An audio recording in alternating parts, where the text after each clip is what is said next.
Hey, what's going on, everybody? Brent Hyden here, coming at you on this New Year's Eve morning, talking tonight's 5-game slate around the NBA. Before we dive in, just want to say thank you to all of you that have been subscribers to both my content projection and Discord and my Patreon page. Your support heading into the new year is greatly appreciated. If you're not already following me on Twitter or signed up for my projections, content, and all that good stuff, my Twitter handle and my Patreon page in the description down below. Also, please make sure you hit like and subscribe if you like the content that I am putting out. Without further ado, let's dig into the games. The first game of the night, we're going to talk about Boston at San Antonio. San Antonio, 1-point favorites in this one, 220 over-under. Robert Williams and Aaron Baines remain out. Rudy Gay is questionable for this game.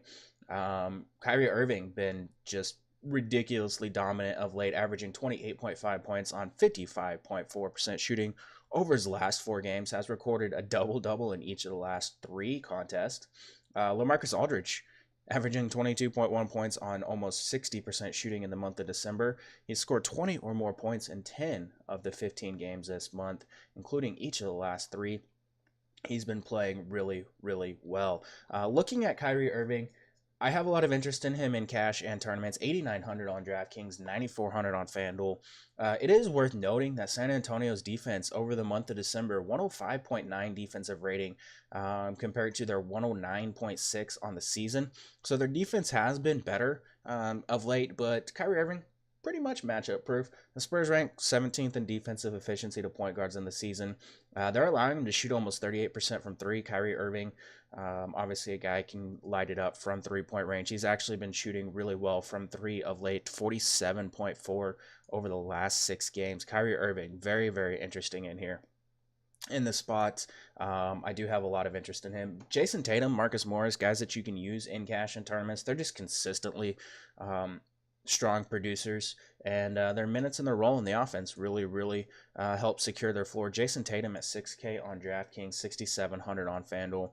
Feel pretty comfortable. Most nights he's going to get you 30 plus fantasy points. He does have a couple down games recently, but I'm still fine with him in all formats. And Marcus Morris, 5,800 on DraftKings and 6K on FanDuel. Another very strong cash and tournament option here. I don't hate taking a shot on Gordon Hayward in tournaments. Not going to be a guy that's going to see like 30 plus minutes by any means, but playing upwards, upper 20s in minutes off the bench could have some success here. So I don't hate taking a shot on him in tournaments. He's pretty cheap over on FanDuel at 5,500. And then Marcus Smart, while he's not the greatest option on a nightly basis, he is still playing a decent amount of minutes in that starting lineup. Steals, blocks, upside. If he gets hot from the floor, could end up paying off his salary. He's just 4,300 on DraftKings, and he's 4,700 on FanDuel. That's pretty appealing here. I don't really have interest in Al Horford as he continues to play limited minutes, but if we get word that he's actually going to not be limited, and they're going to stick with that, he wasn't limited. He wasn't supposed to be limited in this Houston game. Still played only 24 minutes. It might have been Memphis. It might have been the Memphis game where he was supposed to play close to 30 and didn't, but he would just be tournaments outside of that. Looking at the San Antonio side of things, obviously LaMarcus Aldridge, again, been outstanding in the month of December. Posted back-to-back games with at least 20 field goal attempts. He's really interesting in here. He's not going to be a guy that projects extremely well in this matchup, and I think he's going to go overlooked. But it's definitely worth noting that since Aaron Baines went down, the Boston Celtics 23rd in defensive efficiency to centers, allowing 26.6 points, 15.7 rebounds, 53% shooting. LaMarcus Aldridge 7,500 on DraftKings, 8K on FanDuel, just too cheap I think to overlook in this spot. Gonna play a lot of minutes, assuming this game stays close. Does have some rebounding upside, and of course, the scoring has been outstanding so far recently. So I have a lot of interest in him in cash and tournaments. DeMar DeRozan, I also have interest in. He comes in at 8,200 on DraftKings, 9K on FanDuel. He's been outstanding of late as well. Obviously, that one Denver game did really struggle, but over 50 fantasy points in 3 of the last 4. He the rebounds, assist, the assist number is really, really solid for him. That really helps his floor. DeRozan leads the team in drives per game at 18.8 and usage at 29%. We've seen some of these high usage driving guards give Boston fits as they're able to get separation off of some of the screens, drive to the basket, things like that. I like DeMar DeRozan as a very, very strong tournament option. I think he'd be really, really low owned in this spot. Rudy Gay can be used in GPPs if he plays. Davis Bertans would be an interesting name to keep an eye on if Rudy Gay were to miss this game. Davis Bertans 3,400 on DraftKings, 3,800 on FanDuel. He's still playing mid-20s in minutes. Would get a couple extra if Rudy Gay were to miss this game. I have interest in him as value. And then even though the matchup is really, really bad for BRYN Forbes, he continues to be a guy getting... He's played 30 minutes in 3 straight. He's been playing really, really well. Feel pretty confident he can get you 20 plus fantasy points. So in cash, he is a fine value here tonight. Obviously, the slate is not very appealing. So we're going to have to take some guys that we may not feel terribly comfortable with.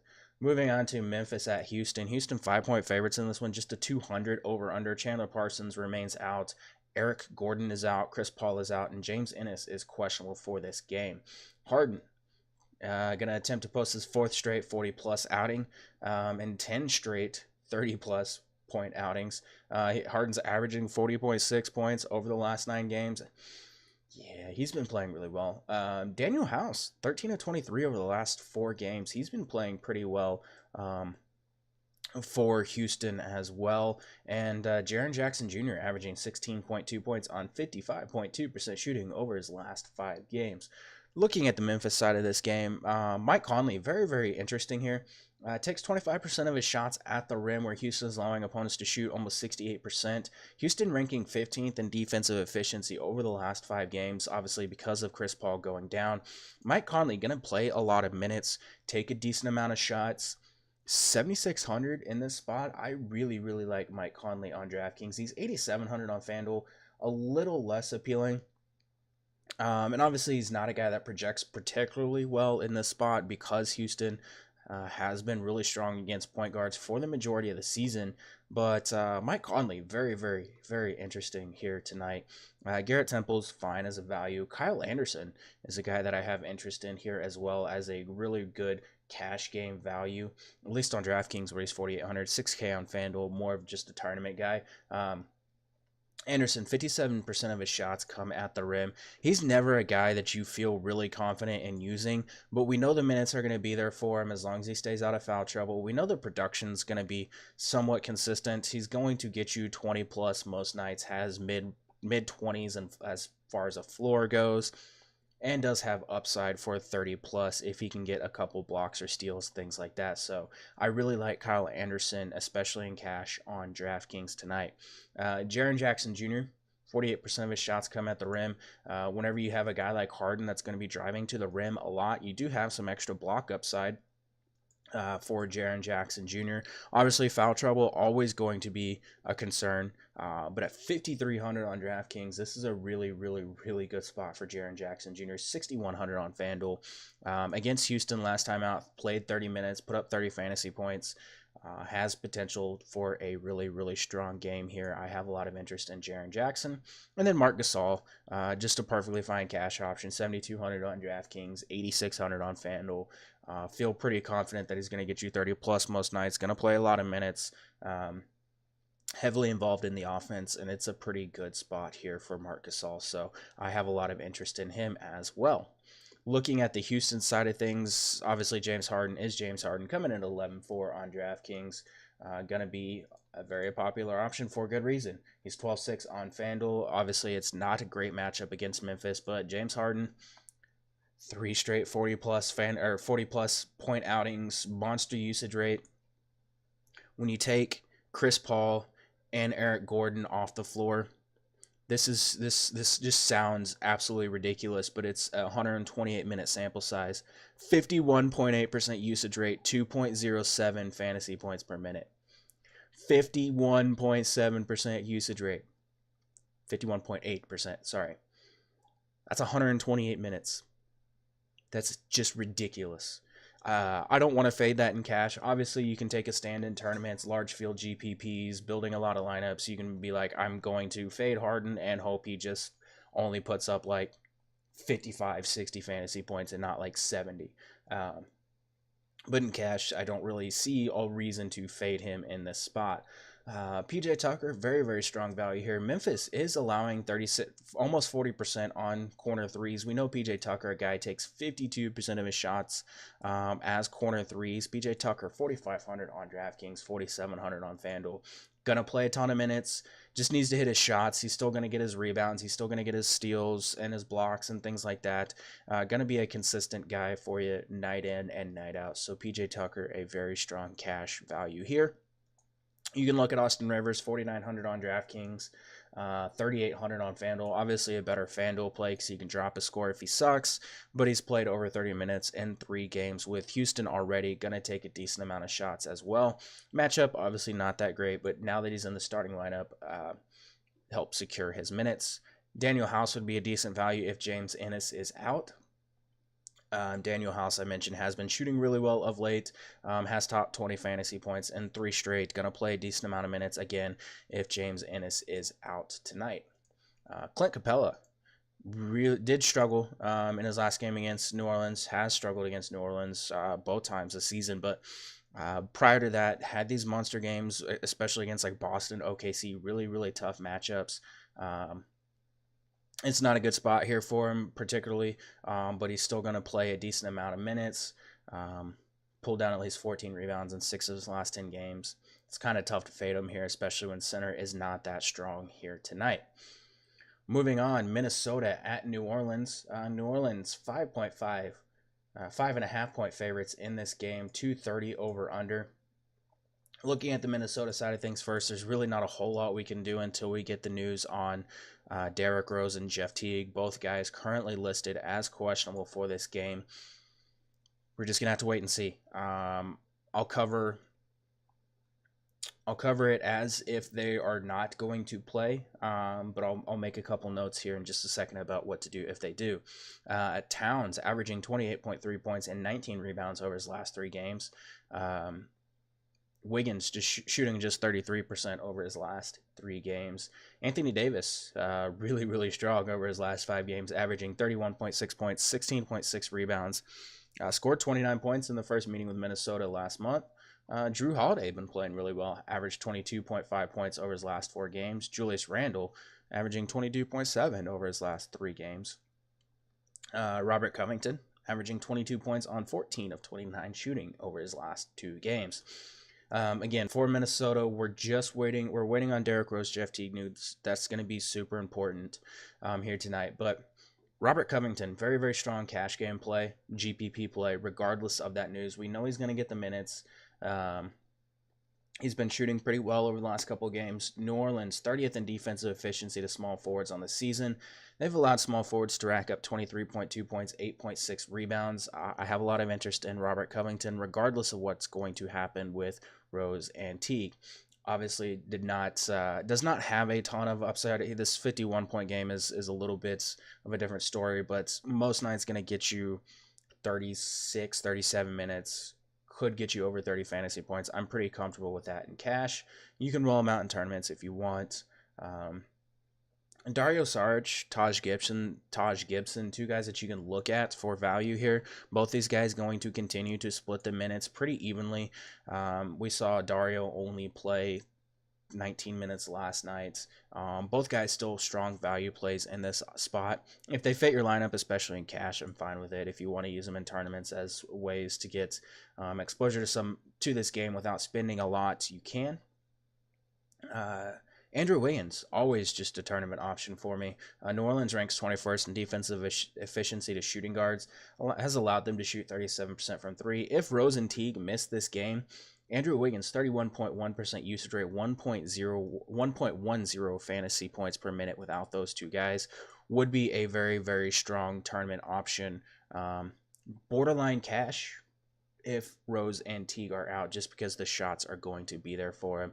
Some extra ball handling duties as well. Derrick Rose would be a fantastic option if he's able to suit up. Owns a 32.7% usage rate and 1.17 fantasy points per minute without Teague.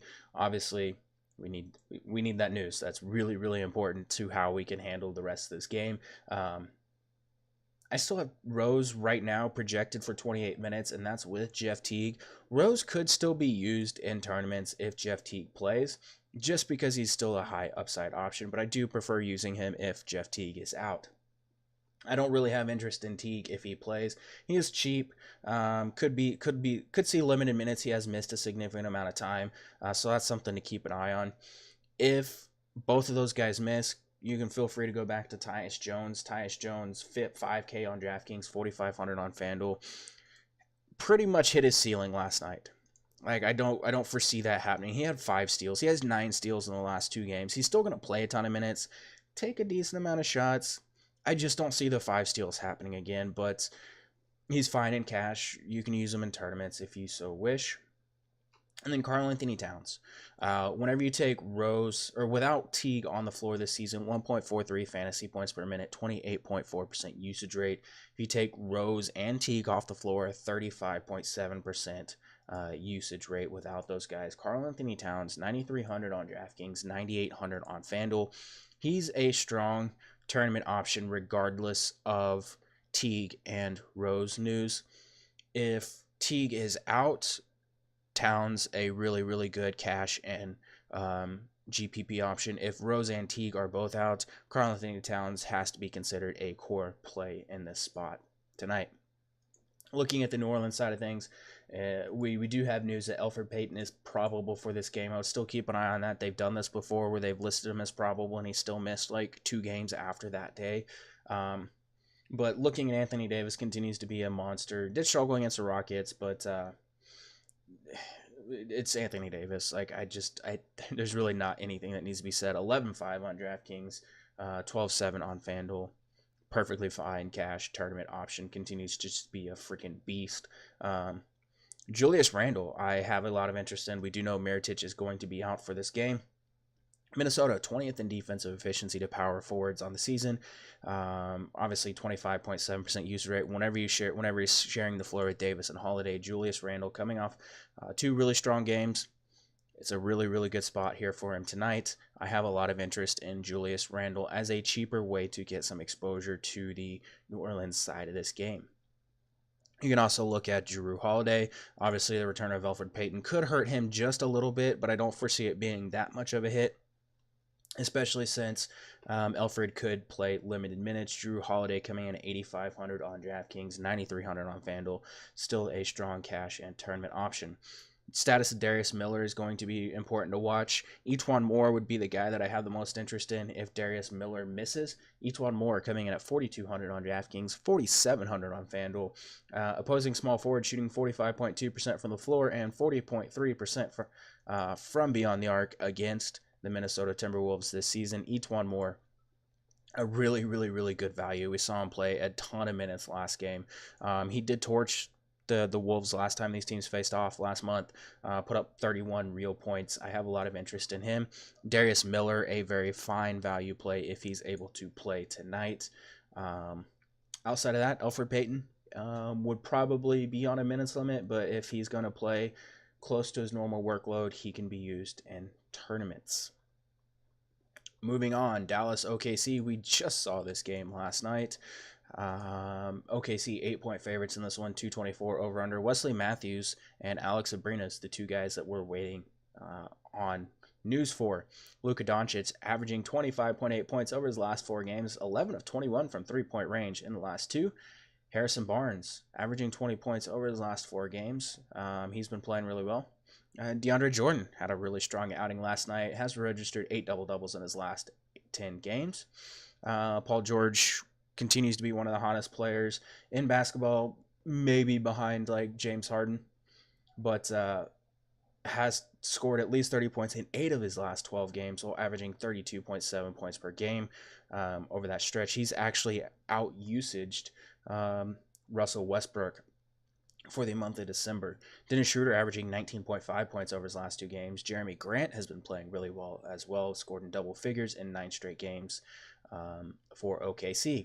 OKC, it's pretty straightforward, literally the same thing as yesterday. Dallas, league average defending opposing small forwards, but you get Paul George back at home. He's a very, very strong cash and tournament option. Opposing small forwards are shooting 40.3% on three-point attempts this season. Paul George going to take a decent amount of three-pointers. I have a lot of interest in him here tonight. I mean, he still had a really strong game against Dallas last night. Just didn't have the rebounding upside that he normally does. If he pulls down a couple more rebounds, he's well over 50 fantasy points once again, and I'll take that all day long at 9,400 on DraftKings. And he is 10-3 on FanDuel. Russell Westbrook is Russell Westbrook. Did notch like 6 steals last night against Dallas. That's pretty impressive. Coming in at 11K, continues to be a guy narrowly missing these triple doubles. Shot 4 of 22 from the floor, 0 of 8 from 3. That's not going to happen. I mean, he still put up a really, really good outing even doing that. I have a lot of interest in Russell Westbrook here tonight as well, as a contrarian option away from the Anthony Davis and the James Harden. Dennis Schroeder, 5,400 on DraftKings, 5,800 on FanDuel. If Alex Abrines misses, I would expect Dennis Schroeder to continue to play 30-plus minutes, and he is perfectly fine as a value option and a way to get exposure to this game. We've seen him score pretty well recently. Obviously, this Phoenix game was without Paul George, but he's still going to play over 30 minutes most nights tonight if Alex Abrines is out. Jeremy Grant just continues to be another guy that I just feel really, really comfortable with in cash. Didn't have a very good game last night, 10 points, 2 rebounds. It's still a really good spot for him. I still like Jeremy Grant in cash. Outside of that, Steven Adams, consistent the majority of the season. Not a great matchup, but coming in at 7K on DraftKings and 6,800 on FanDuel. It's still a decent spot for him tonight. I don't hate using him here. The status of Wesley Matthews is going to be pretty important here tonight. JJ Barea would slot into a couple extra minutes here if Wesley Matthews misses. We saw him play 20 minutes last night. He has a penchant for going off against Oklahoma City. I have a lot of interest in him as a cash and tournament value option here tonight. It is worth noting it is a back-to-back. With travel for Dallas, they have at times been a little bit hesitant to roll him out heavy minutes on back-to-backs this season. So that's something to consider, but at 4,600 on DraftKings and 4,600 on FanDuel, I don't hate considering him here. Luka Doncic continues to be really, really, really good. 28% of his shots come in the paint, where Oklahoma City is allowing 41.2% shooting. Luka Doncic, 8,100 on DraftKings, 8,500 on FanDuel. Pretty strong play here tonight as well. Outside of that, Dennis Smith, at least cheap enough to consider in tournaments, 5,100 on DraftKings, 5,200 on FanDuel. Barnes, a cash game option strictly because of his minutes. And then DeAndre Jordan, just a tournament play here. I know he had a good game against OKC last night. 6,100 is pretty appealing here for him, though, if he's going to be able to pull down a couple extra rebounds. Obviously, Russ shooting 4 of 22 probably helped raise DeAndre Jordan's floor a little bit. Moving on, last game of the night, Golden State at Phoenix. It's an interesting game, actually. I don't know that people are going to target it too much, but Golden State, 10-point favorites in this one, 227.5 over under. Devin Booker, questionable for this game. The Warriors are in a fantastic spot here. I know there's some blowout risk, but starting with Stephen Curry, Phoenix ranks 22nd in defensive efficiency and point guards on the season, allowing 23.2 points and 10.3 assists. That being said, Phoenix has done a good job of limiting opponent three-point shooting. Obviously, we know Steph Curry is pretty heavily reliant on, three-point shooting. Takes a lot of three-pointers. I still like him in tournaments. I think I'm going to be looking a couple other places here. Klay Thompson got off the schneid last game. He comes in at 6,200 on DraftKings, 7,100 on FanDuel. We saw Klay Thompson have a really strong outing against Portland, 12-21 from the floor. Finally got things going. Finally started to hit some three-pointers. And we know when Klay Thompson gets rolling, Klay Thompson can really get it done.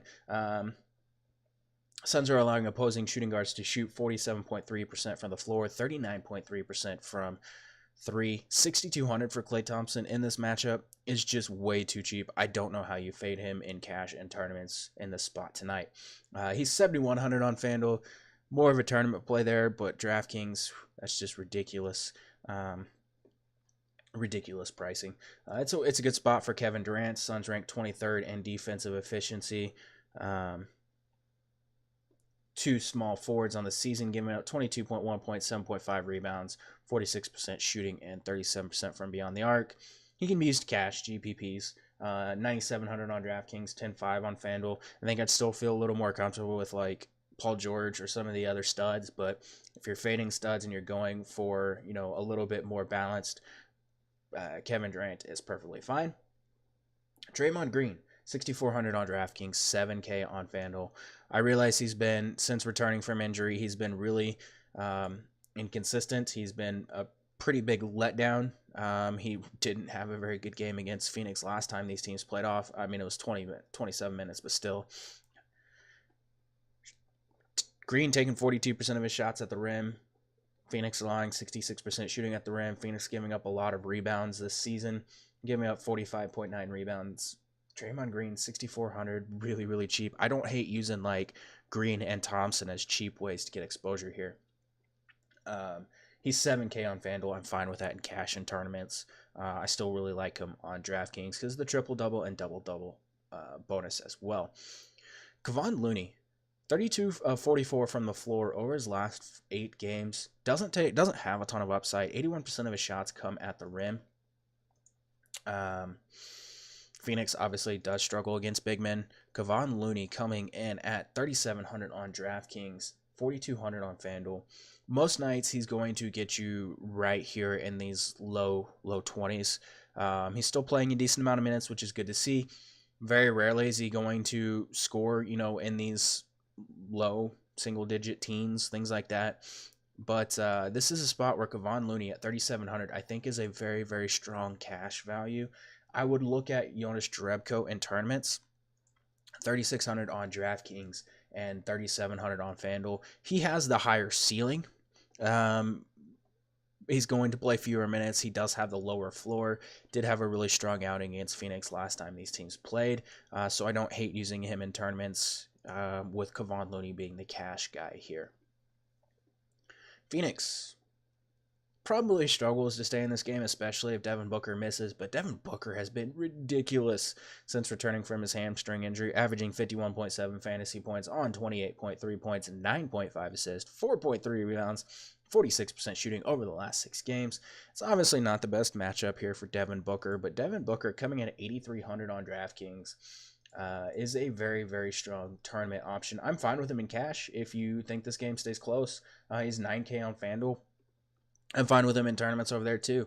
Continues just to freaking crush. Like Denver, OKC, not very good matchups. Continue to put up really solid games there. The assist numbers have been great for him because he's basically the team's point guard. He's fine. I do really, really like him as a tournament option, or again in cash if you think the game stays close. TJ Warren, great tournament option on a nightly basis. Very, very inconsistent, but has put up at least 15 shots in 9 of his last 10 games. Takes 33% of his shots at the rim, where Golden State is struggling to defend. I'm fine with Warren in tournaments. Again, he's not someone, generally speaking, the minutes would make him somewhat safe for cash, but like he's just so inconsistent with his shot and what else he's able to produce. So he's really reliant on that scoring. You need him to score to, you know, be of value to you. Miles Bridges can be used in tournaments. Continues to get a lot of minutes because he's, you know, a really, really strong defender. He's 4,200 on DraftKings. He's 4,700 on FanDuel. I'm fine with him in tournaments here. DeAndre Ayton, a really, really strong tournament option as well. Pulled down double-digit rebounds in 3 of his last 4. I think Golden State could struggle to contain him a little bit tonight. They do rank 21st in defensive efficiency on the season. They've allowed 22.1 points, 15.6 rebounds. I like DeAndre Ayton at 7,300 on DraftKings, 8K over on FanDuel, especially if he's going to be taking a boatload of shots here with some rebounding upside. DeAndre Ayton has been a beast recently, so I have a lot of interest in him as well. And then you can use Rashawn Holmes, or guys like someone like Rashawn Holmes, Jamal Crawford could be in play as a value in this spot, although Crawford not a guy I want to look at too much. Kelly Oubre continues to play a decent amount of minutes. Didn't against Denver, but you know, these other games with Phoenix, he's played a decent amount of minutes. He's fine in tournaments as well, and it's just not a great spot for him. Andre Iguodala, if something were to happen with Draymond Green, would get some extra minutes, but I don't know that I want to spend too much effort trying to get those guys in my lineups tonight. But that's going to do it. I will be back on Wednesday. I want to wish all of you guys a happy new year. Again, thank you for your continued support as we head into 2019. It's going to be an awesome, awesome year.